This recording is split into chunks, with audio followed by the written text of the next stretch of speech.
E aí, gente, tudo bem? Eu sou a Miki. Eu tô finalmente refazendo esse vídeo que tinha no meu outro canal e agora com informações mais atualizadas. Então, eu espero que vocês gostem.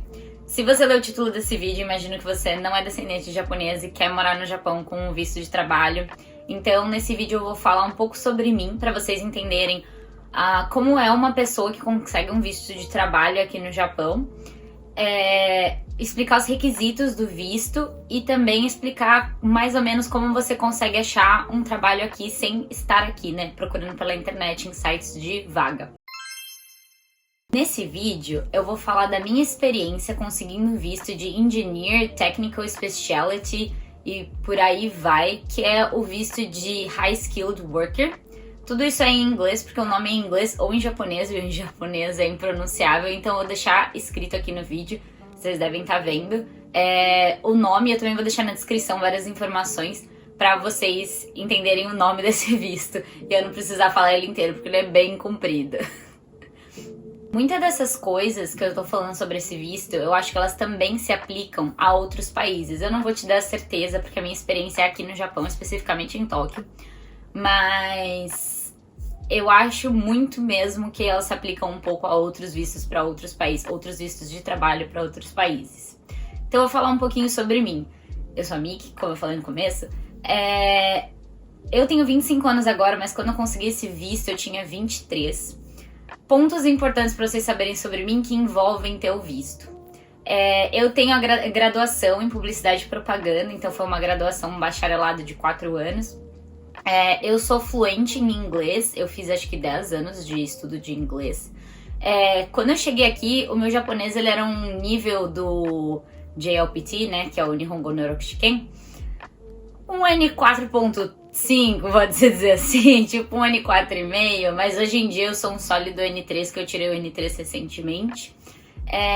Além disso, eu trabalho com User Experience Design, UX Design, que é uma coisa não muito comum aqui no Japão, mas que procuram por ser uma parte de tecnologia. E daí essa é uma das dicas, acho que no vídeo todo vai ter algumas dicas.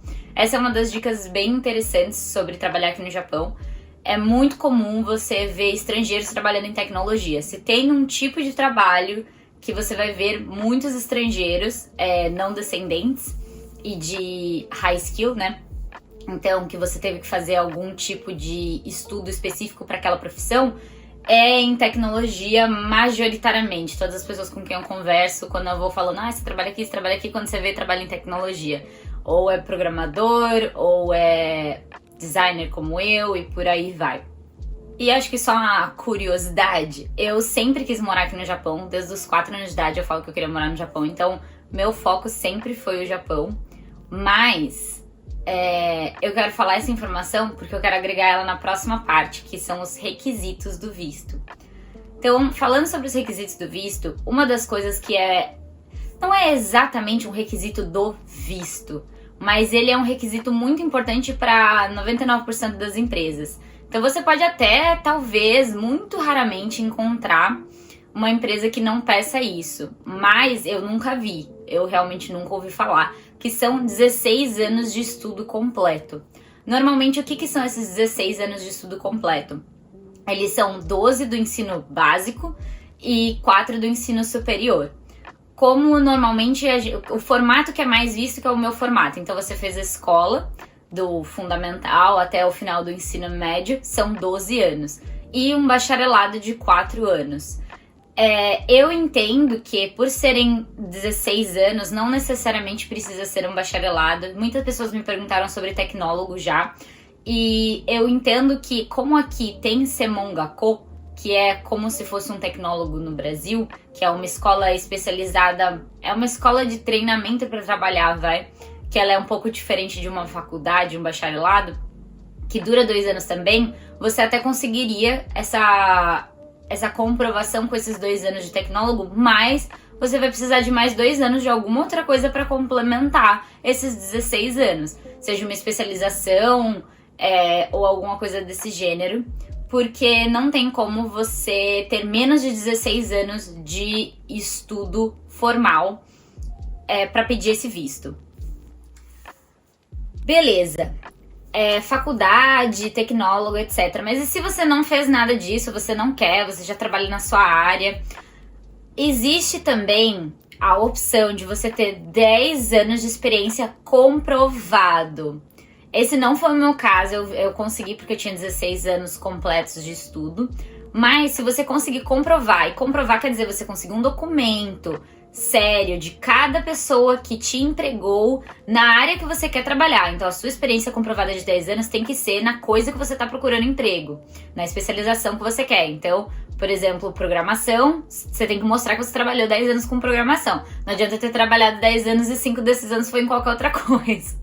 Então você tem que pegar um documento com cada uma das empresas que você trabalhou para comprovar esses 10 anos. Essa também é uma opção que cumpre o requerimento de conhecimento técnico.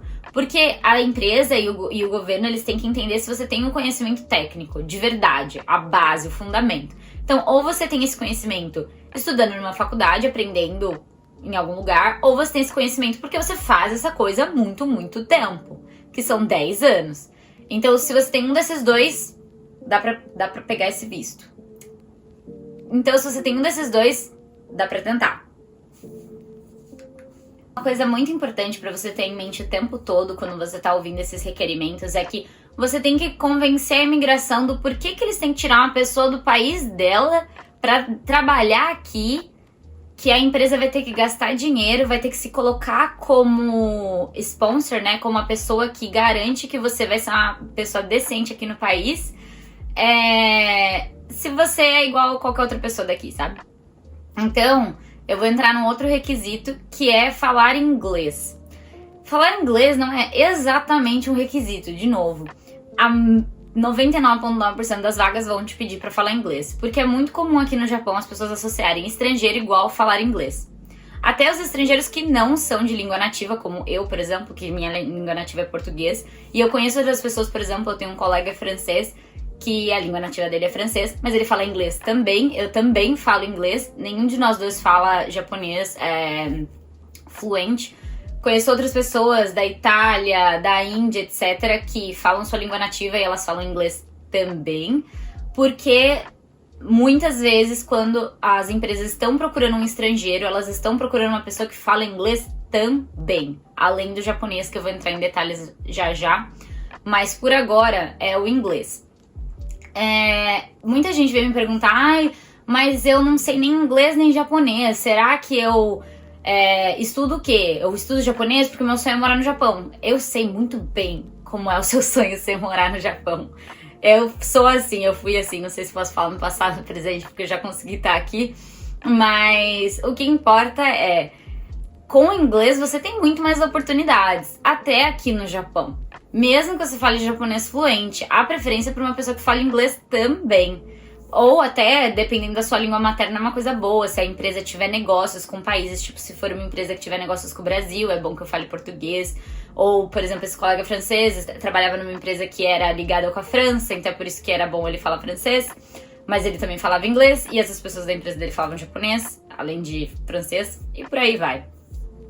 Mas o negócio por exemplo, quando eu tava vindo pra cá, eu não tinha 100% de certeza se eu ia conseguir vir pra cá. E nesse processo eu tava tipo assim, beleza, se eu não conseguir eu vou pra outro lugar. Um lugar que fale inglês, porque eu já falo inglês. E tem vários países que falam inglês, muito mais do que falam japonês, não é mesmo? Então, falar inglês é muito, muito, muito importante. Além de você ter mais oportunidades de trabalho, até mesmo no Brasil. Além de você ter mais oportunidades de estudo também, porque você consegue materiais em inglês muito mais fácil do que em português. Então, se você tá entre essas duas opções, japonês ou inglês, mesmo que o seu sonho seja morar no Japão, inglês. Até porque é muito mais rápido e fácil aprender inglês. Japonês é uma língua bem difícil e ela demora bastante tempo. Então, inglês primeiro, japonês depois. Parece até minha mãe, porque minha mãe que me fez aprender inglês primeiro. Eu não queria aprender inglês de jeito nenhum, eu falava que eu queria aprender japonês porque eu quero morar no Japão. Então eu já fui como vocês também. Mas ainda bem que eu tinha uma mãe que falou, cala a boca, estuda inglês, não enche meu saco. E aí depois eu estudei japonês, olha que legal. De qualquer forma.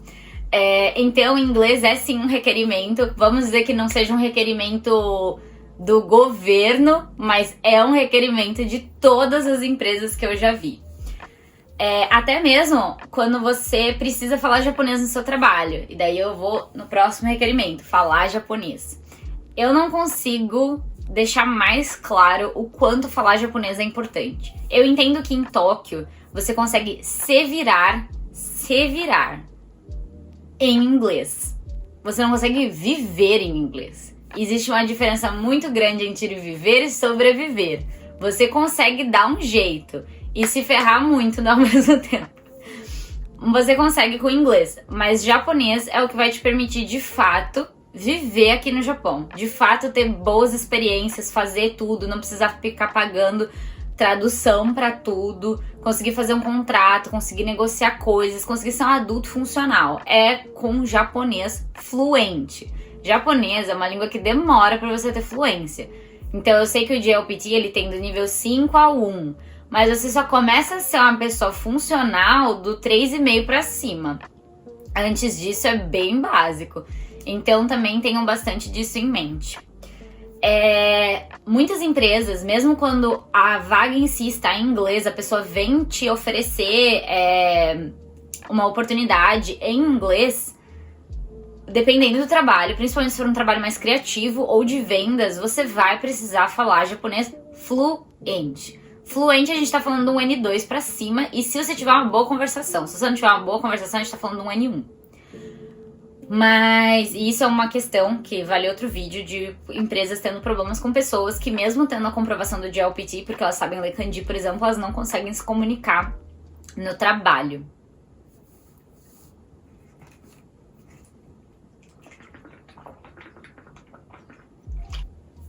Então, é muito importante falar japonês. Muito, muito, muito. E ainda mais se você quiser mais oportunidades de trabalho. Por exemplo, eu que sou UX designer, eu tenho que lidar com clientes, eu tenho que lidar com usuários, eu tenho que lidar com as pessoas do dia a dia. As pessoas do dia a dia aqui, elas falam japonês, porque elas são japonesas, não é mesmo? Então, muitas vezes, por exemplo, programadores, alguns tipos de cientistas, quando eles são muito afastados da pessoa final, do japonês comum dentro do trabalho, você tem mais chances de não precisar de japonês. Mas assim, sinceramente, mesmo que o seu trabalho não precise de japonês, a sua vida precisa de japonês, porque ela é no Japão. Então, o japonês é muito importante. Agora, se você for, por exemplo, programadora ou alguma coisa desse gênero dentro de tecnologia, você pode já tentar um trabalho aqui, mesmo não falando japonês, mas nunca deixe o japonês para outra hora, porque um momento vai chegar em você a necessidade ou a vontade, pelo menos, de aprender japonês direitinho se você quiser continuar nesse país em paz. E agora, chegando na parte final do vídeo, falar sobre sites. Eu vou deixar os sites que eu conheço na descrição, mas eu vou falar aqui, por exemplo, sobre o LinkedIn. Então, muitos sites de procura de vaga, você consegue pesquisar por região.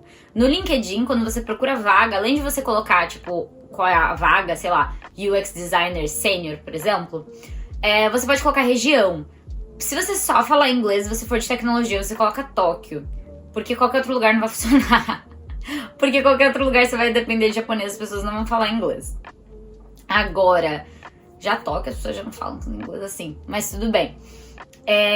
Agora, você consegue colocar, por exemplo, o Japão no geral, se não fizer diferença pra você, ou o lugar específico do Japão que você gostaria de ir, e começar a olhar as vagas. Se você não fala japonês, ou você não quer ter que ter um emprego que fala japonês, você começa a olhar as vagas que estão em inglês. E daí, quando você olhar uma vaga que te interessa, numa empresa que te interessa, e ela está em inglês, olhe bem, muito, muito bem. Lá pro final da vaga, ela vai estar falando se o japonês é essencial ou não. E normalmente, o japonês que eles pedem chama Business Japanese. Ele não é só um japonês fluente comum. Então, você não só tem que saber falar japonês direito. Você também tem que saber falar o japonês que se fala dentro de empresas. Ele é um japonês mais chatinho, é o Keigo.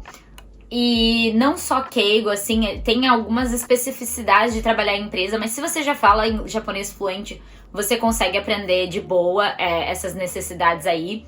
E também a gente sempre pode usar a carteirinha do estrangeiro. E normalmente, empresas que aceitam estrangeiros, elas já têm uma mente mais aberta. Então, se você falhar algumas vezes com a questão do Keigo, eles super entendem, assim. Só não pode ser pra sempre, né? Vai ter que aprender uma hora. Mas, assim, aqui, se você fosse um japonês comum, seria uma coisa super rude, ia ser super mal visto e poderia te dar problemas sérios. Mas por ser estrangeiro, às vezes não dá não, por conta de, né, ser estrangeiro.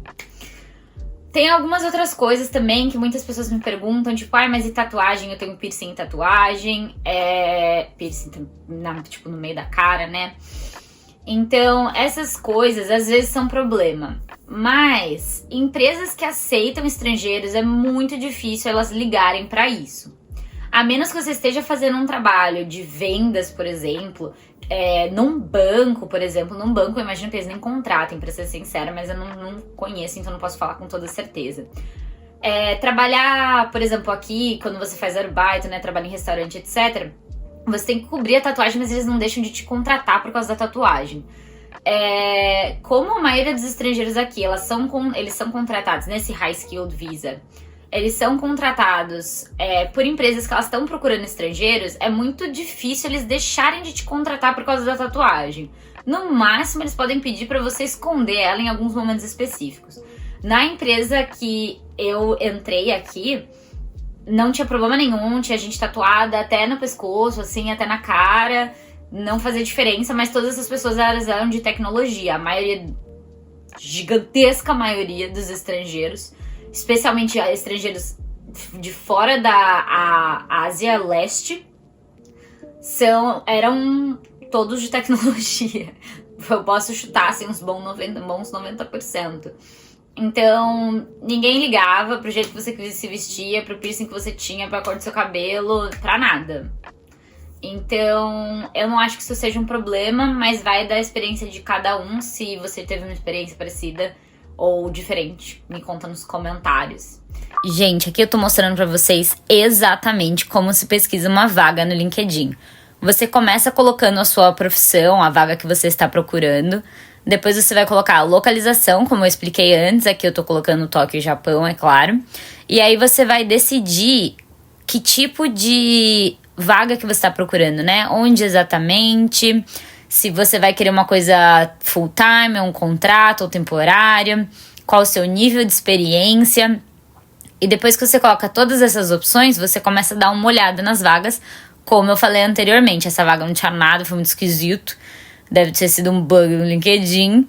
E daí depois você de fato consegue olhar as vagas. E aí você pode ver que já tá aí, ó, japonês fluente, inglês fluente, por exemplo, nessa primeira vaga que eu abri. E por isso que eu falei pra vocês que vocês têm que ler direitinho. Essa segunda, bastante falação, mas ela também vai falar que o japonês é fluente e por aí vai. Agora deem uma olhada como funciona.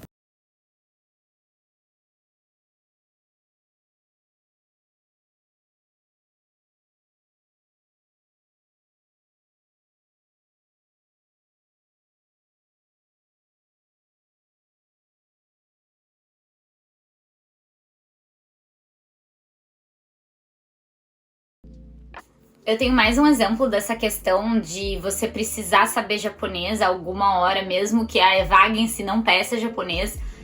Eu participei de um processo seletivo que foi todo em inglês, então desde o primeiro contato a vaga estava toda em inglês, teoricamente não exigia japonês, até quando eu finalmente fui falar com a pessoa que cuidava do grupo que eu trabalharia. Eu cheguei na entrevista prontíssima para falar em inglês, como eu tinha falado em todas as outras, e a pessoa só falava japonês. Era literalmente a única pessoa do grupo inteiro que só falava japonês, só que era o chefe daquele time. Então, não tinha o que fazer. E daí eu fui lá e falei em japonês por 1 hora inteira. Então, assim, realmente tenham certeza, perguntem que não precisa de japonês se você for pela rota de não falar japonês. Porque talvez precise, do nada. E é isso, espero que vocês tenham gostado do vídeo. Eu fiquei pra fazer esse vídeo há muito, muito tempo. Espero que eles tenham sido útil. E se eu achar que... Se vocês tiverem muitas dúvidas, eu posso fazer um vídeo respondendo dúvida. Ou se eu achar que tem mais alguma coisa interessante pra falar, eu faço uma segunda parte desse vídeo. Mas o grosso é isso. Se você quer se preparar, se você tá começando a faculdade, ou saindo da escola, ou você quer ou você já trabalha há muitos anos, já tem uma experiência aí de 5, 7, 10 anos, vale a pena você seguir essas dicas se o seu interesse é morar aqui no Japão. E agora o meu jabazinho final, você pode me encontrar nas minhas redes sociais. No Instagram eu mostro um pouco do meu dia a dia, eu mostro o Japão, vivendo no Japão, meu todo dia. Aqui no YouTube eu faço live de estudo, eu faço também live na Twitch, jogando, falando sobre anime, etc. Também faço algumas lives IRL aqui, passeando pelo Japão, no YouTube. E você também pode encontrar o meu Ko-Fi, então se você gosta do meu conteúdo, se você acha que vale a pena, você pode me doar um café pela minha página do Ko-Fi, que tá todos esses links comentados na descrição. E nos vemos no próximo. Beijo!